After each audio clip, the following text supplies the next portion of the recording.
여러분, 예수님이 부활하신 것이 이것이 사실이냐 아니냐는 굉장히 중요한 것입니다. 만약에 예수님이 부활하신 것이 사실이 아니라면 오늘 저와 여러분의 모든 믿음은 헛것이 되어버립니다. 오늘 저와 여러분이 이 자리에 나와 있는 것은 가장 불쌍한 모임이 되고, 그리고 아무런 의미도 없는 모임이 되는 것이죠.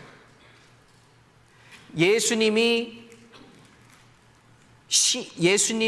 죽으시고 3일 만에 다시 살아나신 이것이 신화라면, 우리가 꾸며낸 얘기를 믿고 있다면 정말 세상에서 제일 불쌍한 사람들이 예수 믿는 자들인 줄로 생각됩니다. 그러나 만약에 한 인간이, 하나님이라고 말씀하신 한 인간이 인간의 몸으로 입고 오신 분이 정말 죽으셨고 3일 만에 그분이 죽음에서 살아나신 것이 팩트라면, 이것은 인간의 역사를 바꾸는 사건인데, 그것은 그분이 더 이상 인간이 아니라 말씀하시던 대로, 그분이 살아계실 때 말씀하시던 대로 하나님이신 줄로 믿어지기 때문입니다. 오늘 이 사실 믿는 저와 여러분이 이 자리에 와서 하나님께 영광을 올리고 있는 줄로 믿습니다. 여러분, 저는 오늘 우리 부활절 때마다 부활이 사실인 이유를 몇 가지를 들어서 증거합니다. 오늘 예수를 혹시 믿지 않는 분이라 할지라도 이 자리에 오셨을 때 한번 생각해 보시기 바랍니다.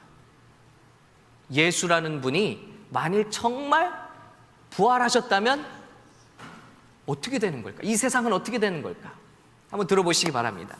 예수님이 부활하신 것이 사실이라는 것은 여러 가지로 증명할 수가 있습니다. 첫 번째는 역사가들도 그것을 기록하고 있다는 것입니다.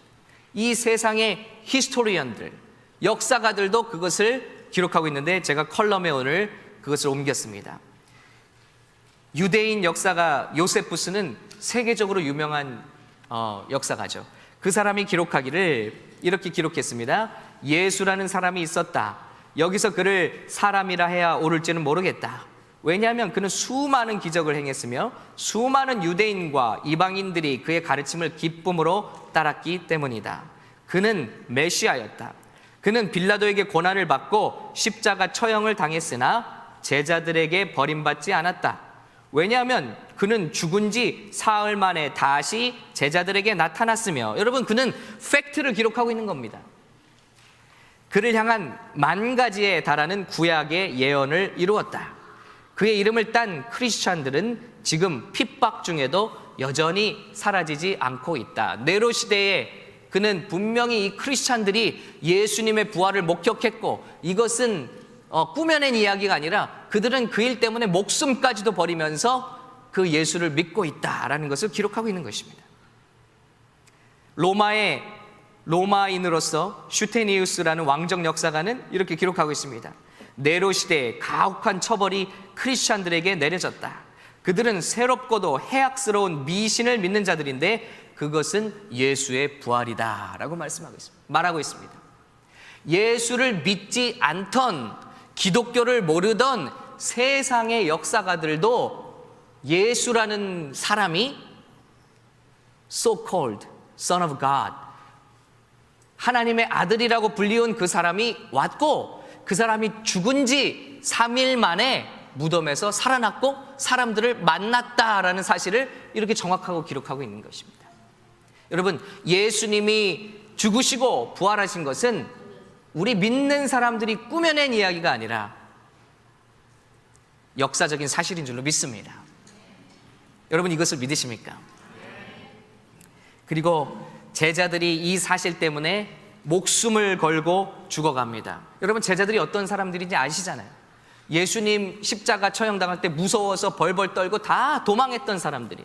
그러나 이 사람들이 한순간 용맹해졌고 담대해졌고 용기 백배해서 내가 예수님이 죽었다가 살아나신 사건을 전하지 않을 수가 없다 하고 매맞으면서 죽어가면서 저들은 외쳐가면서 복음을 전했다는 것입니다. 여러분, 어떤 사람이 거짓말을 할 때는 그 거짓말을 함으로써 어떤 유익이 있기 때문에 거짓말을 합니다. 우리 이번에 한국에서도 여러 가지 거짓말로 말미암은 사건들이 있지만요, 여러분, 거짓말을 했을 때 유익이 되니까 거짓말하는, 뭔가 지킬 게 있으니까. 그러나 이 제자들은 예수가 살아났다는 거짓말을 만약에 저들이 했다면 그 거짓말의 대가로 저들이 받는 것은 죽음밖에 없어요. 예수님이 살아났다는 말을 하고 돌아다닐 때 저들이 받는 대가는 아무것도 없습니다. 그런데 그들은, 그렇게 무서워 떨던 그들은 부활하신 예수님을 만나고 그 예수님을 목숨 걸고 전하는 사람들이 되었다는 것입니다. 이것이 주님이 부활하셨다는 증거가 됩니다.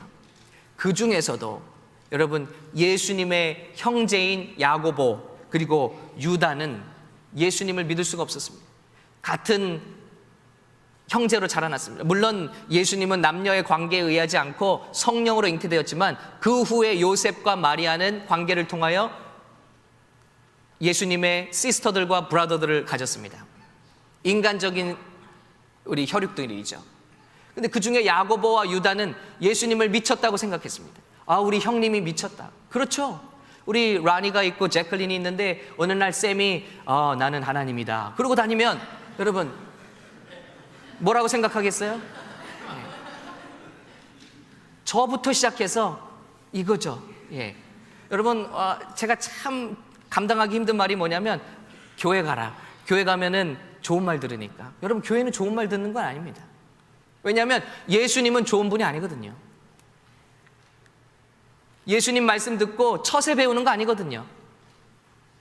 예수님은요, 분명히 우리가 알아야 돼요. 성인 축에 들어가지 못합니다. 성인이 아니십니다. 사람들은 예수님을 뭐 4대 성인 중에 한 분이다 이렇게 말하는데 아니에요. 예수님은 성인이 아닙니다. 왜냐하면 그분은 인간으로서는 할 수 없는 독설적인 말들을 하셔. 독선적인 말들. 그건 뭐냐면 나는 하나님이다.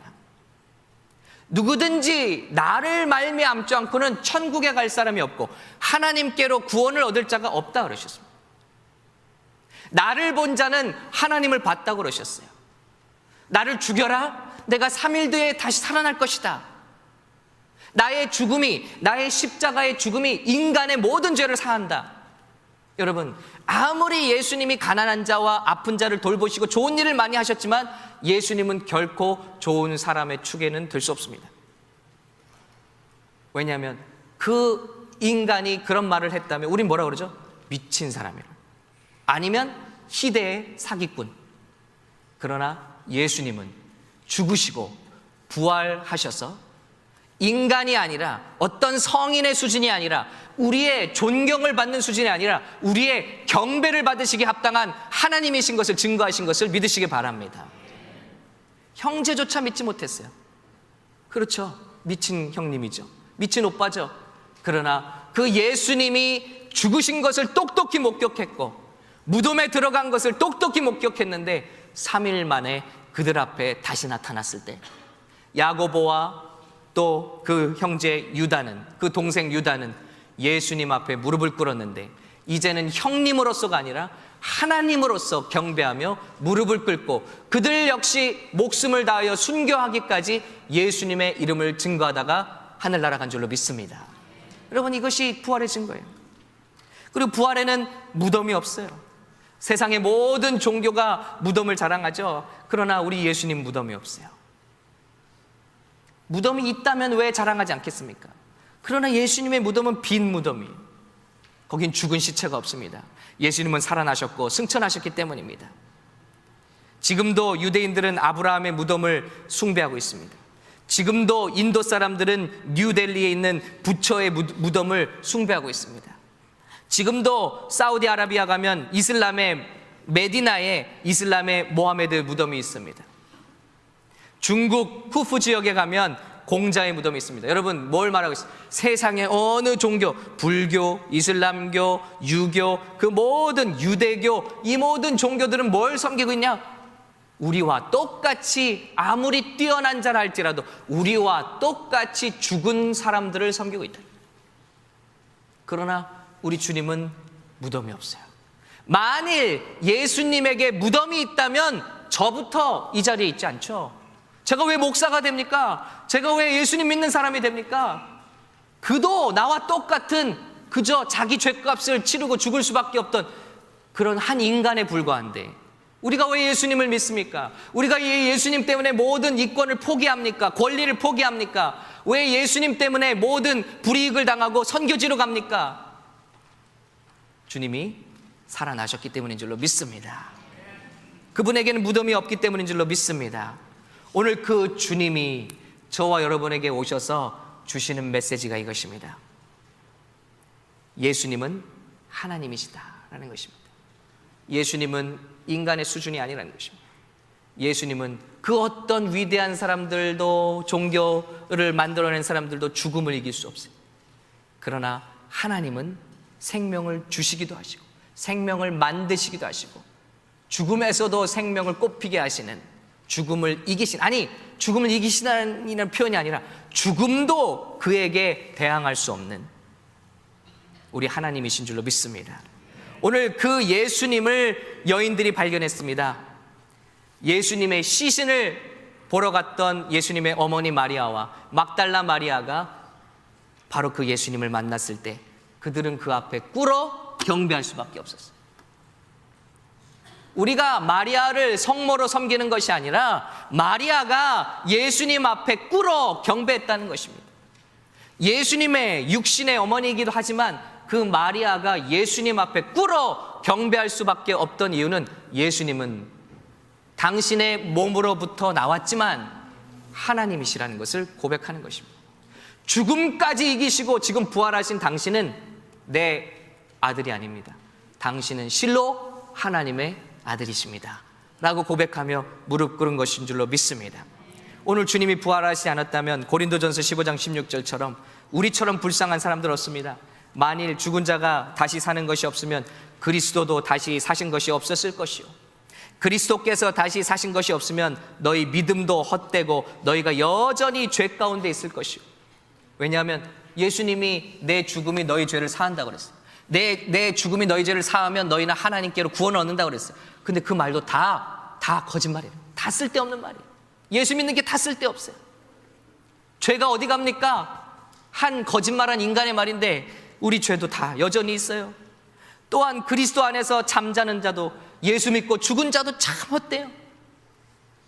차라리 세상 나가서 마음껏 놀고 마음껏 동물처럼 살다가 죽으면 여한이라도 없는데 예수 믿고 포기하고 예수 믿고 섬기고 예수 믿고 시간을 들여 봉사하고 물질 들여 하나님 나라에 섬기고 그러다가 갔어요. 그런데 그게 끝이에요. 거기는 어떤 부활도 없어요. 천국도 없어요. 그렇다면 예수 믿는 사람처럼 허망한 사람들 없죠? 만일 그리스도 안에서 우리의 바라는 것이 다만 이 생뿐이면 모든 사람 가운데 예수 믿는 우리가 더욱 불쌍한 자리라. 그렇죠? 그러나 이 말이 모든 걸 바꿔놓는 거예요. 우리 다 같이 읽을까? 20절 시작. 그러나 이제 그리스도께서 죽은 자 가운데서 다시 살아 잠자는 자들의 첫 열매가 되셨도다. 사망이 사람으로 말미암았으니 죽은 자의 부활도 사람으로 말미암는도다. 아담 안에서 모든 사람이 죽은 것 같이 그리스도 안에서 모든 사람이 삶을 얻으리라. 주님의 부활은 주님을 우리의 경배받게 합당하신 하나님으로 올려놓으신 줄로 믿습니다. 그리고 우리가 주님을 경배하는 것은, 주님을 찬양하는 것은, 주님을 섬기는 것은 헛된 것이 아니라 이 세상에서 가장 아름답고 가장 위대하고 가장 존귀한 일을 우리가 행하고 있는 줄로 믿습니다. 이 예배가 그래서 복된 것입니다. 우리 주님이, 살아계신 하나님이 우리 예배를 받으시기 때문입니다.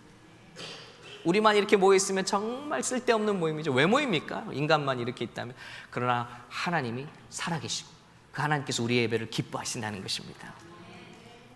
두 번째, 주님이 주신 메시지는 평안입니다. 두려워 떠는, 정말 산 사람인지 어찌 보면 귀신인지 고스트인지 모르는 그런 예수님의 형상 앞에 저들은 두려워 떨고 있습니다. 그때 예수님이 그들에게 나타나십니다. 그리고 말씀하십니다. 샬롬, 평안, 평안하뇨? 물어보고 계십니다. 그럼 이것이 부활하신 예수님이 저와 여러분에게 오셔서 주시는 주님의 메시지입니다. 샬롬. 우리 한번 나눠볼까요? 샬롬. 예.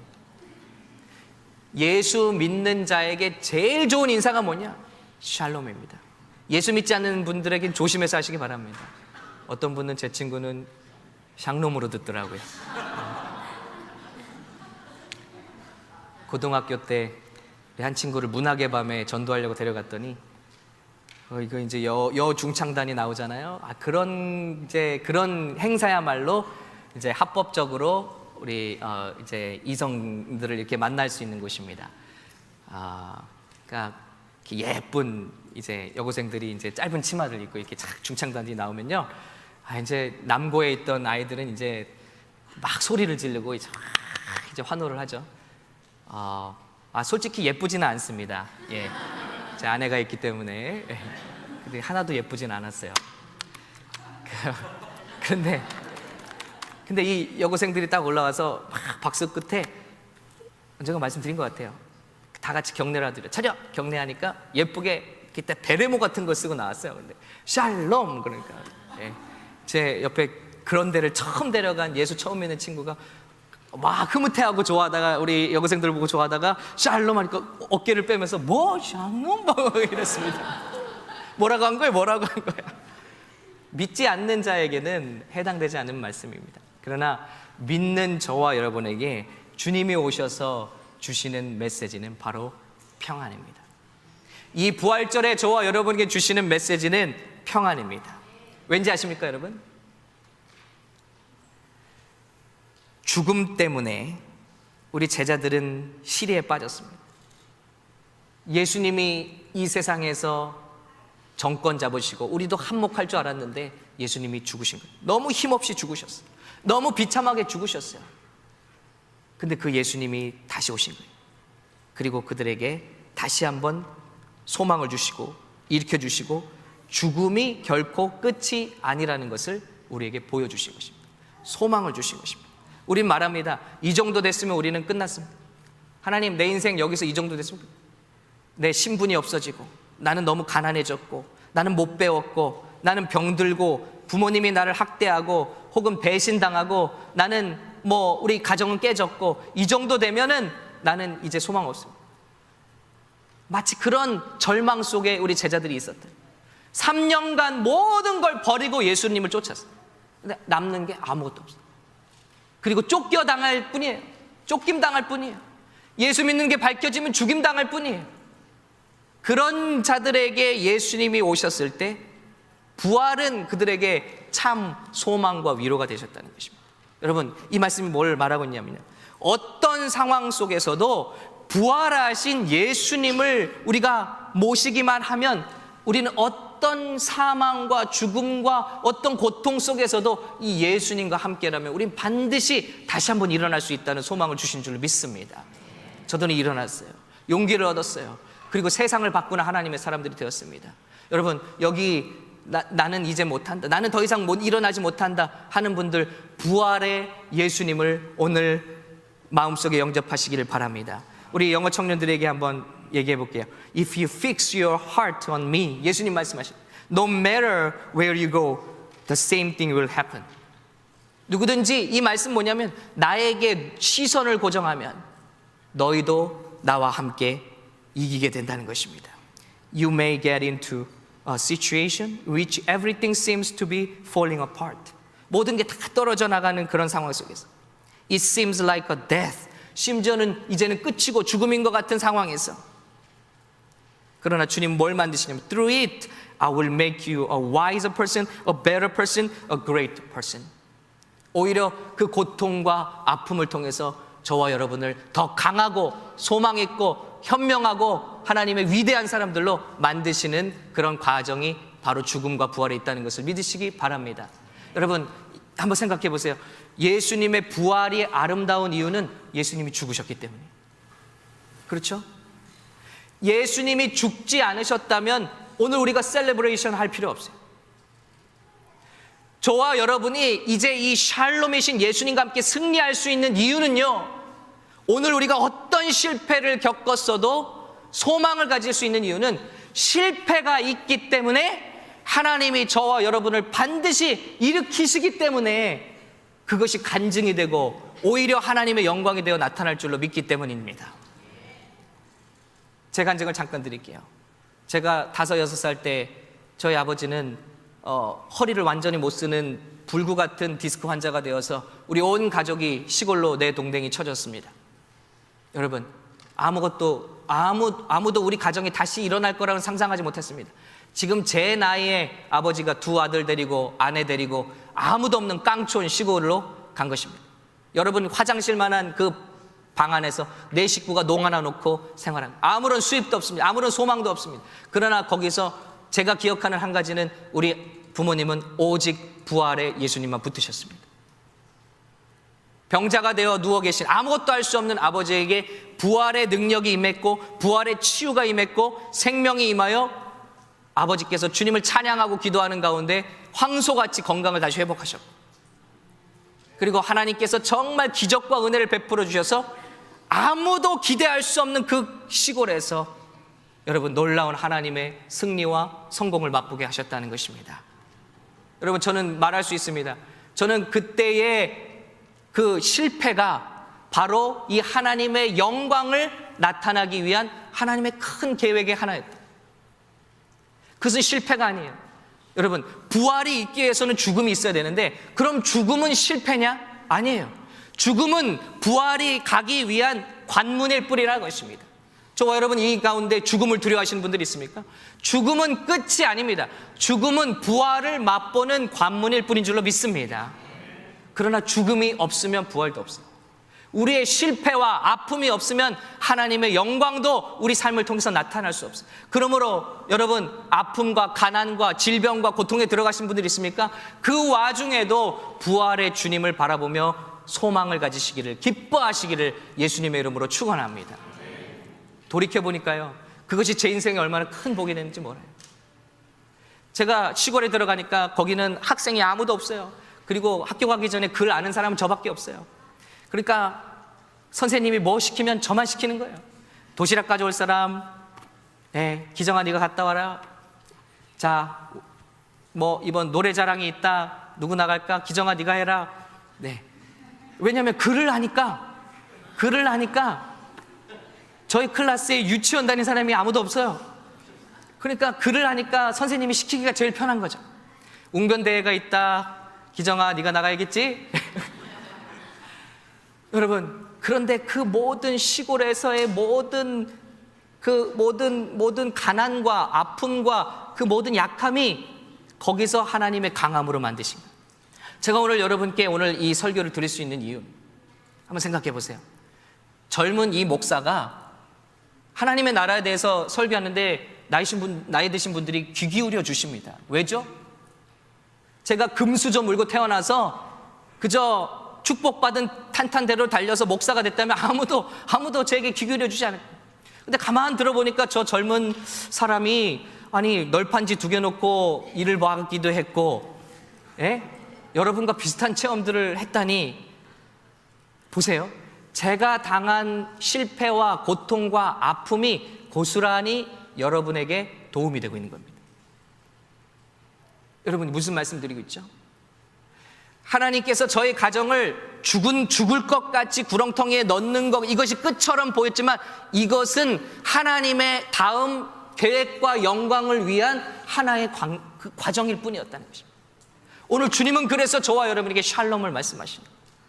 오늘 누구든지 나를 가진 사람은 어떤 고통에서도 딛고 일어나 하나님의 영광을 드러내는 자가 될 것이고, 그리고 그 연약함이, 그 아픈 경험들이 반드시 끝이 아니라 누군가에게 유익함과 누군가에게 도움이 될, 그것을 주님은 빚어가고 계시다는 것입니다. 여러분, 그러므로 우린 주님 안에서, 부활하신 주님 안에서 샬롬을 누리는 줄로 믿습니다. 여러분, 죽기밖에 더 하겠어요? 아파요. 죽기밖에 더 하겠어요? 어려워요. 죽기밖에 더 하겠어요? 그러나 죽더라도 부활의 소망 되신 주님이 우리 함께 하시기 때문에 우리는 어떤 경우에도 소망을 가질 수 있는 줄로 믿습니다. 마지막으로요, 이 주님이 우리에게 찾아오실 때 누구에게 찾아오시냐면요, 아무 별 볼 일 없는 여인 2명에게 오십니다. 이게 왜 중요하냐면요, 부활의 뭔가 증인이 되기 위해서는요, 남자여야 돼요. 왜냐하면 여자들은 법정에서 증인이 될 수 없어요. 그런데 예수님이 제일 먼저 만나주신 분들은 여인들이, 과부예요. 가장이 없는 과부들. 뭘 말씀하고 있습니까? 오늘 주님은 부활의 주님의 소망은 무엇이냐면 나 같은 사람도 부활의 주님을 만나면 쓰임받을 수 있다. 어떤 환경에 있는 사람들도 부활의 주님을 만나기만 하면 주님이 쓰실 수 있다. 주님은요, 의도적으로 세상에 영향력 있는 사람들 만나지 않으셨어요. 주님은 의도적으로 그런 사람들 빼셨어요. No educational background, no social capital, no financial capital, nothing. 어떤 백그라운드 가진 좋은 사람들 쓰신 게 아니라 outcast, marginal people, 이런 사람들 만나셨어요. 이런 사람들은 마음속에 예수님으로 목마른 사람들. 이 두 여인이 왜 예수님을 제일 처음 만났을까요? 예수님을 사랑했기 때문에. 제자들은 다 도망갔어요. 그러나 이 여인 둘은 담대하게 예수님을 만나고 싶었어요. 예수님을 보고 싶었어요. 시신이라도 보고 싶었어요. 주님은 그들에게 나타나셨다. 주님은 우리의 환경과 우리의 백그라운드를 보고 역사하신 분이 아니라 주님을 가난한 심령으로 찾는 이에게 구원을 주시고 가난한 이로 주님의 하늘나라를 사모하는 자들에게 하나님의 일을 맡겨주신다는 것을 우리에게 보여주고 있는 것입니다. 하나님이 이 어부들을 다시 찾으셨어요. 세상에서 제일 별 볼 일 없는 사람들. 그런데 여러분, 세상 역사가 기록하기를 200년 동안에 그런 이들은 로마 제국을 뒤집어 놓았어요. 200년이라는 짧은 시간 동안에 In 200 years they swept the Roman Empire and it became a dominant force in it. 세계에서 가장 강력한 로마 제국을 뒤엎어버렸어요. 세상에서 제일 마지널 피플들이 세상에서 가장 강력한 나라를 뒤집어 놓았어요. 이게 무엇입니까? 부활하신 주님과 함께했다는 거예요. 예일의 한 역사가가 말하기를 Never in so short a time, 이런 짧은 기간에 has any other religious faith or for that matter any other set of idea, religious, political or otherwise, 어떤 종교도 어떤 사상도 이렇게 짧은 시간에 가장 영향력 있는 나라를 뒤집어 준 적이 없다. 오직 부활하신 예수 그리스도를 믿은 저들만 200년 안에 로마 제국을 뒤집어 버려요. 이게 바로 예수 믿는 능력인 줄로 믿습니다. 부활의 주님을 믿는 크리스찬들의 능력인 줄로 믿습니다. 오늘 저와 여러분이 어떤 어려움 가운데 있어도 부활하신 주님 바라보시면 평안을 얻고 능력을 얻고 소망을 얻고 세상에 주님 영광 드러낼 사람들 될 줄로 믿습니다. 우리가 어떤 마지널 피플이라 할지라도 세상 사람들이 주목하지 않는 사람들이라 할지라도 우리에게 당한 모든 환난을 이기고 그리고 주님의 영광 드러낼 사람들인 줄로 믿습니다. 오늘 저와 여러분의 마지막 주님께서 물으십니다. 예수께서 가라사대 나는 부활이요 생명이니 나를 믿는 자는 죽어도 살겠고 무릇 살아서 나를 믿는 자는 영원히 죽지 아래하니니 이것을 내가 믿느냐. 오늘 저와 여러분 묻고 계십니다. 나는 부활했다. 나는 나의 모든 것을 증명했다. 이제는 너에게 묻는다. 너는 내가 부활한 것을 믿느냐? 너는 나를 믿느냐라는 것이 이 부활을 생명을 믿느냐는 것입니다. 오늘 축원합니다. 예수 이름으로 축원합니다. 오늘 이 모임 중에는 예수님의 부활을 구경하고 머리로 하는 자들이 아니라 이제는 내가 그것을 마음으로 영접합니다. 주님을 나의 하나님으로, 예수님은 하나님이십니다. 예수님은 나의 하나님이십니다. 고백하는 자들마다 오늘 샬롬의 능력과 평강이 저와 여러분에게 충만히 임하시기를 예수님의 이름으로 축원합니다.